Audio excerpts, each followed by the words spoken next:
জামাত কি রাষ্ট্র চালাতে চায়? আল্লাহ যদি আমাদের সুযোগ দেয়, জনগণ যদি আমাদেরকে রাষ্ট্র পরিচালনার দায়িত্ব দেয়, অবশ্যই আমরা রাষ্ট্র ক্ষমতা পরিচালনার জন্য চেষ্টা করব। রাষ্ট্র পরিচালনার জন্য প্রশাসন থেকে শুরু করে বিভিন্ন পর্যায়ে যেসব ক্ষমতার প্রয়োজন, যে দক্ষতা প্রয়োজন, সেটা কি জামাতের আছে কিনা, কতটুকু আছে? হ্যাঁ, অবশ্যই জামাত ইসলামীর আছে। কারণ হচ্ছে রাষ্ট্র ক্ষমতা বা রাষ্ট্র পরিচালনার জন্য সবগুলো নতুন করে লোক তৈরি করে নিতে হবে, বসাইতে হবে, এটা তো নয়। এখন তো রাষ্ট্র কাঠামো আছে। জি। রাষ্ট্রে এখন ডিসি আছে, এসপি আছে, সচিব আছে, আরবি আছে, পুলিশ আছে। জামাত যখন রাষ্ট্র ক্ষমতায় যাবে তখন এ সমস্ত জায়গাতেই জামাতের একটা মেজরিটি সাপোর্ট তৈরি হবে। সুতরাং এবং যারা অলরেডি নরমালি আছে এদেরকে আমরা প্রশিক্ষণ দেব। এদের ভিতরে তখন নৈতিকতার প্রভাব বিস্তার হবে।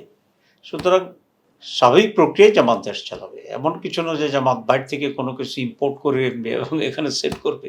এটা মানুষের একটা উদ্ভট কল্পনা।